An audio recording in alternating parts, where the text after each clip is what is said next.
In his native Venezuela, Carlos Olivera worked as a carpenter and a security guard. But low wages and inflation led him and his family to make a 1,200-kilometer trek to Bucaramanga, a Colombian city where he hoped to find construction work. Traveling during the pandemic is dangerous, but in Venezuela we also risk dying of hunger. So we had no choice but to come here to Colombia to find work. With God's help, we will be all right. As South American countries restart their economies after almost 6 months of lockdown, thousands of migrants from Venezuela are hitting the roads in search of work. The poorest are walking and hitchhiking, trying to reach cities in Colombia, Ecuador, and Peru. In the Colombian town of Pamplona, humanitarian groups are registering about 200 new arrivals each day.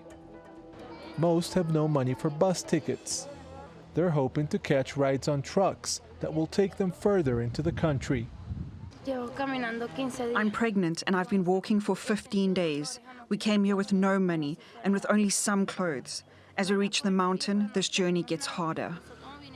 At the start of the pandemic, 100,000 Venezuelans returned home after losing their jobs. Colombian authorities are now expecting them to come back, along with many more. Currently, the minimum wage in Venezuela is about $2 a month. Here in Colombia, it's roughly $260, and in Ecuador, it's $400. This massive discrepancy is one of the main reasons migrants choose to make the difficult and often dangerous journey across the border. But roads across South America have become tougher to negotiate since the pandemic started. Local governments have shut down shelters where migrants with no money used to stay. Land borders are still closed, forcing many to use illegal crossings that are controlled by criminal groups. In Pamplona, dozens sleep on sidewalks each night outside closed shelters. Douglas Cabeza used to take in 200 people. Now he lends his gym mats to those sleeping on the streets.